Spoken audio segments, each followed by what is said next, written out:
नमस्कार दोस्तों, मैं पवन स्वामी आज एक बार फिर से आपका हार्दिक स्वागत करता हूं। आज हम अव्ययी शब्दों अर्थात अविकारी शब्दों के बारे में पढ़ेंगे। उनके कितने भेद होते हैं इनके बारे में पढ़ेंगे। इससे पहले आप सभी दोस्तों से रिक्वेस्ट है कि आप इस चैनल को सब्सक्राइब करें, बेल आइकन दबाएं ताकि जरूरी नोटिफिकेशन आपको प्राप्त होते रहें। वीडियो पसंद आए तो लाइक करें, शेयर करें, कमेंट करें। तो पढ़ते हैं अविकारी शब्दों के बारे में। अविकारी शब्द या अव्यय शब्द किसे कहते हैं, देखिए इसकी परिभाषा देखते हैं कि जिन शब्दों को वाक्य में प्रयोग करने पर उनमें लिंग, वचन, काल, कारक आदि के आधार पर कोई परिवर्तन या विकार उत्पन्न नहीं होना अविकारी शब्द कहते हैं। जिन शब्दों को वाक्य में प्रयोग करने पर उनमें लिंग, वचन, काल, कारक आदि के आधार पर कोई परिवर्तन या विकार उत्पन्न नहीं हो उन्हें अविकारी शब्द कहते हैं। उन्हें अविकारी शब्द कहते हैं। अब देखिए जो अव्ययीभाव समास के जो उदाहरण होते हैं ना, वो अविकारी शब्दों के अंतर्गत आते हैं। यह आपको ध्यान रखना है कि अव्ययीभाव समास के उदाहरण भी अविकारी शब्दों के अंतर्गत आते हैं। जैसे कि उदाहरण दे रखा है कि राम अंदर गया। अव्ययीभाव समास के उदाहरण कौन से? ये अविकारी शब्दों के अंतर्गत आते हैं। वाक्य दे रखा है, उदाहरण दे रखा है कि राम अंदर गया। राम अंदर गया ये वाक्य दे रखा। अब देखिए इस वाक्य के अंतर्गत हम बातचीत करते हैं तो फिर ये जो गया यानी कि जाना शब्द है वो क्रिया है। जाना शब्द यहाँ पर क्रिया है। अब देखिए अंदर शब्द की बातचीत करते हैं तो फिर ये अव्ययी शब्द है। क्यों अव्ययी शब्द क्यों है? देखिए इसका इस अंदर शब्द के ऊपर लिंग, वचन, काल, कारक आदि का कोई प्रभाव नहीं पड़ रहा है। वो वाक्य में किसी भी काल का वाक्य हो, किसी भी लिंग का वाक्य हो, एज इट इज वैसा ही मतलब वहां पर प्रयुक्त होता है। अब देखिए अंदर शब्द जो है ना अविकारी शब्दों के अंतर्गत भी ये क्रिया विशेषण अविकारी शब्द है। अब देखिए बातचीत करते हैं अविकारी शब्दों के भेद।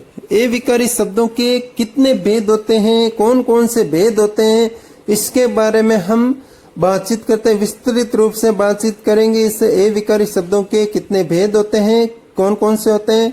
तो सबसे पहले देख लीजिए आप अविकारी शब्दों के भेद। अविकारी शब्दों के प्रमुख रूप से 5 भेद होते हैं। प्रमुख रूप से 5 भेद होते हैं। सबसे पहले क्रिया विशेषण, समुच्चय बोधक, संबंध बोधक, विस्मयादि बोधक और निपात। यानी कि अविकारी शब्दों के 5 भेद होते हैं। उनमें क्रिया विशेषण, समुच्चय बोधक, संबंध बोधक, विस्मयादि बोधक और निपात। अब देखिए हम शुरुआत करते हैं क्रिया विशेषण से। क्रिया विशेषण किसे कहते हैं, इसकी परिभाषा क्या? देखिए जिन शब्दों से क्रिया की विशेषता का पता चलता है उन्हें क्रिया विशेषण कहते हैं। जिन शब्दों से क्रिया की विशेषता का पता चलता है उन्हें क्रिया विशेषण कहते हैं। अर्थात क्रिया की विशेषता बताने वाले जो शब्द होते हैं उन्हें हम क्रिया विशेषण कह सकते हैं। जैसे कि वाक्य दे रखा है कि राम धीरे धीरे चलता है। वाक्य है यहाँ पर राम धीरे धीरे चलता है, राम धीरे धीरे चलता है। अब देखिए इस वाक्य के अंतर्गत जो चलना शब्द है, यहाँ पर जो चलना शब्द है वो क्रिया है। मूल रूप से चलता है के अंतर्गत चलना मूल रूप से क्रिया है। ये चलना शब्द यहाँ पर क्रिया शब्द है। अब देखिए इस चलना शब्द की विशेषता बता रहा है धीरे धीरे शब्द। तो फिर यहाँ पर धीरे धीरे शब्द हो गया क्रिया विशेषण। क्रिया विशेषण एक बार फिर से दोहरा देता हूं, राम धीरे धीरे चलता है। इस वाक्य में चलना शब्द क्रिया है और धीरे धीरे शब्द जो है ना यहाँ पर क्रिया विशेषण है। तो क्रिया विशेषण यहाँ पर धीरे धीरे शब्द जो है ये क्रिया विशेषण है और चलना क्रिया है। क्रिया विशेषण का अगला उदाहरण है वह प्रतिदिन पढ़ता है। वाक्य है वह प्रतिदिन पढ़ता है। अब इस वाक्य के अंतर्गत जो पढ़ना शब्द है ना, ये यहाँ पर क्रिया है। पढ़ना शब्द ये यहाँ पर क्या है, क्रिया है। अब देखिए इस पढ़ना क्रिया की विशेषता बता रहा है, प्रतिदिन शब्द, प्रतिदिन शब्द इसकी विशेषता बता रहा है। तो फिर यहाँ पर जो ये प्रतिदिन हो गया क्रिया विशेषण, क्रिया विशेषण यहाँ पर प्रतिदिन शब्द यहाँ पर क्रिया विशेषण हो गया, क्योंकि ये पढ़ना क्रिया की विशेषता बता रहा है। अब देखिए बातचीत करते हैं क्रिया विशेषण के भेद। क्रिया विशेषण के कितने भेद होते हैं, कौन कौन से होते हैं, इसके बारे में देखिए। क्रिया विशेषण के प्रमुख रूप से 4 भेद होते हैं। कितने भेद होते हैं, 4 भेद होते हैं क्रिया विशेषण के। कालवाचक क्रिया विशेषण, स्थानवाचक क्रिया विशेषण और परिमाणवाचक क्रिया विशेषण, रीतिवाचक क्रिया विशेषण।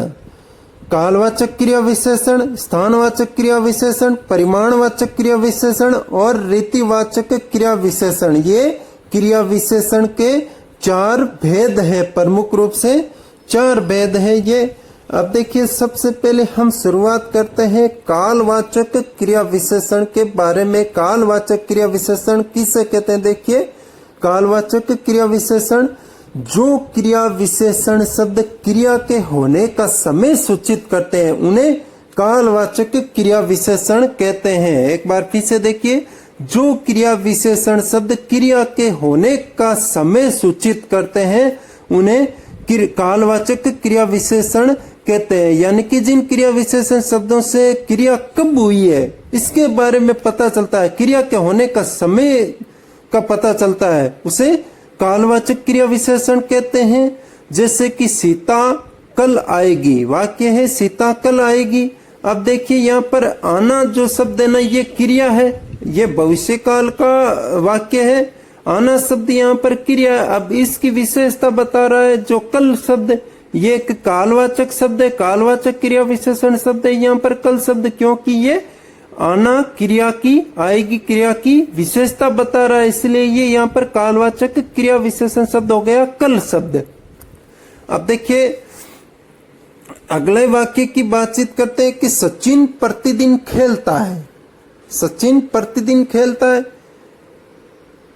एक बार फिर से सीता कल आएगी, इस वाक्य में देख लीजिए आना शब्द यहाँ पर क्रिया है और इस क्रिया की विशेषता बता रहा है कल शब्द, तो कल शब्द कालवाचक क्रिया विशेषण। देखिए वाक्य है सचिन प्रतिदिन खेलता है, वाक्य सचिन प्रतिदिन खेलता है। अब इस वाक्य के अंतर्गत खेलना शब्द यहाँ पर क्रिया है, यहाँ पर खेलना शब्द जो है ना इस वाक्य के अंतर्गत क्रिया है और प्रतिदिन शब्द इस खेलना शब्द, खेलना क्रिया की विशेषता बता रहा है कि सचिन कब कब खेलता है, कब खेलता है, कब सचिन प्रतिदिन खेलता है। तो यहाँ पर खेलना शब्द की विशेषता बता रहा है प्रतिदिन शब्द, इसलिए ये कालवाचक क्रिया विशेषण हो गया। प्रतिदिन शब्द यहाँ पर कालवाचक क्रिया विशेषण हो गया क्योंकि ये खेलना क्रिया शब्द की विशेषता बता रहा है और ये काल का प्रदर्शन कर रहा है, क्रिया के होने का समय बता रहा है यहाँ पर कि सचिन कब खेलता है, प्रतिदिन खेलता है। अब देखिए अगला बातचीत करते हैं स्थानवाचक क्रिया विशेषण। स्थानवाचक क्रिया विशेषण देखिए जो क्रिया विशेषण शब्द क्रिया के होने का स्थान या दिशा का ज्ञान कराए उन्हें स्थानवाचक क्रिया विशेषण कहते हैं। अर्थात जो क्रिया विशेषण शब्द क्रिया के होने का स्थान या दिशा का ज्ञान कराए उन्हें स्थानवाचक क्रिया विशेषण कहते हैं। अर्थात ये ज्ञान कराए कि क्रिया किस स्थान पर हो रही है, कौन सी दिशा में क्रिया हो रही है, वो स्थानवाचक क्रिया विशेषण कहलाते हैं। जैसे कि वह पेड़ के नीचे बैठा है, वाक्य दे रखा है वह पेड़ के नीचे बैठा है। अब देखिए इसमें स्थानवाचक क्रिया विशेषण है क्योंकि इस वाक्य के अंतर्गत बता रहा है कि वह कहाँ बैठा है, मतलब पेड़ के नीचे बैठा है या ऊपर बैठा है, स्थानवाचक। अब देखिए इस वाक्य के अंतर्गत बैठना शब्द जो है ना ये यहाँ पर क्रिया है। बैठना शब्द इस वाक्य के अंतर्गत क्रिया है और इस बैठना शब्द की विशेषता कौन बता रहा है, ये नीचे शब्द, तो इसलिए यहाँ पर स्थानवाचक क्रिया विशेषण हो गया। यहाँ पर स्थानवाचक क्रिया विशेषण हो गया। क्यों हो गया कि बोले वह पेड़ के नीचे बैठा है। अब देखिए इस वाक्य के अंतर्गत ये पूछ सकता है कि वह पेड़ के कहाँ पर बैठा है, ऊपर बैठा है या नीचे बैठा है, तो फिर सीधा उत्तर आएगा कि वह पेड़ के नीचे बैठा है। इसलिए यहाँ पर ये स्थानवाचक विशेषण क्रिया विशेषण शब्द है, नीचे शब्द। एक बार फिर से देख लीजिए वह पेड़ के नीचे बैठा है, इस वाक्य में बैठना क्रिया है और नीचे शब्द जो है ना यहाँ पर स्थानवाचक क्रिया विशेषण शब्द है। अब देखिए अगला वाक्य है तुम आगे चलो। वाक्य तुम आगे चलो।